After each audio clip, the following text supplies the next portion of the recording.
வணக்கம். இந்த வகுப்புல என்ன படிக்கிறத நீங்களே தான் பார்க்க போறீங்க. என்னன்னா இப்போ உங்க முன்னாடி ஒரு பொருள் இருக்கா, அது என்ன சொல்லுங்க? உலக உருண்டை. இது என்ன சொல்லுங்க? இது என்ன சொல்லுங்க? தட்டு. அது என்ன? வருகை பதிவேடு. Very good. உங்க பேர் என்னம்மா? நேத்ரஸ்ரீ. நீங்கம்மா? சந்தியா. நீங்க?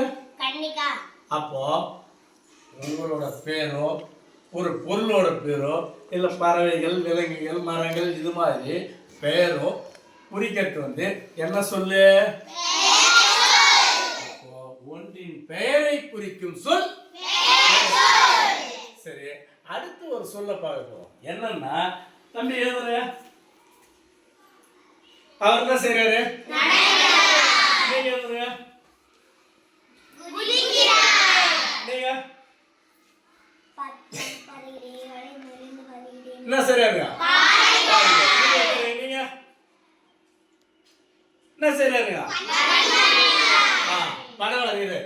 அப்போ ஏதேனும் ஒரு செயலை அவரு நடக்கிறது ஒரு வேலை. பாடினார், குதித்தார், படம் வரைந்தார், இது எல்லாமே ஒரு செயலை குறிக்குது. அப்போ செயலை குறிக்கக்கூடிய சொல் என்னது? வினைச்சொல். என்ன சொல்லு? பெயர் சொல்லு, வினைச்சொல். இதுல இப்போ யார் செய்தாங்க, எங்கு செய்தாங்க, என்ன செய்தாங்க அப்படின்னா நம்ம கேள்வி கேட்கிறோம் இல்லையா?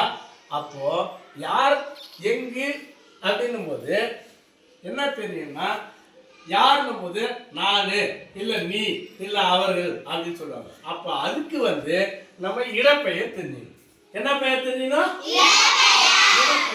இடம் மொத்தம் எத்தனை வகைப்படும்? 3 வகை. என்னென்ன இருக்கு? தன்மை, முன்னிலை, கடத்து. தன்மை என்பது தன்னை பற்றி குறிப்பது, என்னை பற்றி சொல்றது நான் தன்மை. முன்னிலை என்பது முன்னால இருக்கிறவங்கள சொல்றது. படர்க்கை என்பது இந்த ரெண்டத்தை தவிர மற்றவர்களை பற்றியோ சொல்றது படர்க்கை. இதுல ஒருமை பன்மை இருக்கு. நான் ஒருமை, நாங்கள் இல்லையா?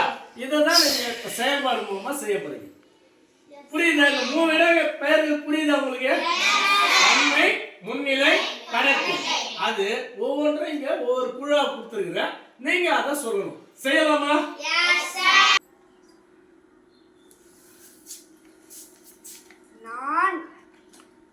நான் படம் வரைந்தேன். அருமை.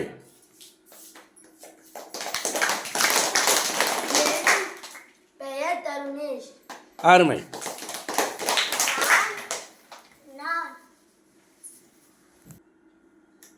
நான் ஒரு பாடகன். அருமை. எங்கள் ஊரில் திருவிழா நடந்தது. அருமை. நாங்கள் திருவிழாவுக்கு செல்வோம். Very good. நாம் பள்ளிக்கு செல்வோம். சிறப்பு. யாம் அறிந்த மொழி தமிழ் மொழி சிறந்தது. அருமை அருமை அருமை. அருமையா சொன்னீங்க.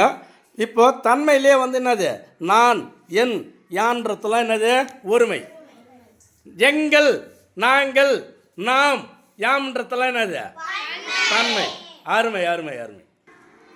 இப்போ நாம அடுத்ததா பார்க்க பற்றி எதுமா? முன்னிலைன்னா என்னம்மா? அருமை அருமை. இப்போ அதை செய்யலாமா? முன்னிலையில் தன்மை ஒருமை என்னன்னு சொல்லுங்க பார்க்கலாம். நீ நன்றாக இருக்கிறாயா? அடுத்தது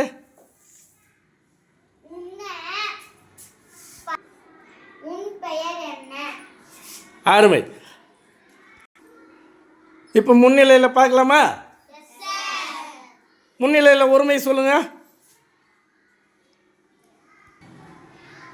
ஒருமையை சொல்லி முடிச்சிட்டதால பன்மையை சொல்லுங்க.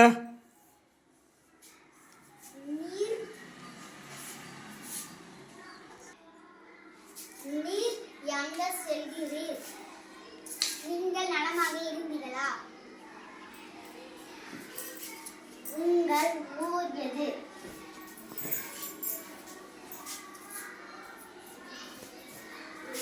நீ நலமா இருக்கிறாயா? அருமை. அடுத்ததான் நாம் பார்க்கறது படர்க்கை. படர்க்கைன்றது அது தன்னை பற்றியும் இல்லை, முன்னால் இருக்கிறவங்களை பற்றியும் இல்லை, மற்றவர்களையோ மற்றதை பற்றியோ சொல்கிறது படர்க்கை. இப்போ படர்க்கையில் ஒருமை எது எது சொல்லுங்க. அது அது பறந்ததே. அருமை. அவள் அவள் விளையாடினாள். அருமை. அவன் அவன் சிறந்த மாணவன். அருமை. அவர் அங்கே சென்றான். அருமை அருமை. பன்மை வந்து அவை பறந்தன. அருமை. அவர்கள் விளையாடினர். அருமை அருமை அருமை. இப்போ நாம பெயர்ச்சொல், வினைச்சொல், 3 இடப்பெயர்கள் இதை பார்த்தோம் இல்லையா? பெயர்ச்சொல் என்பது பெயரை குறிப்பது, வினைச்சொல் செயலை குறிப்பது, 3 இடப்பெயர்கள் தன்மை, முன்னிலை, படர்க்கை. தன்மையில ஒருமை பன்மையும் பார்த்தோம், அதே போன்று எல்லாத்துலயும் ஒருமை பன்மை பார்த்தோம் இல்லையா?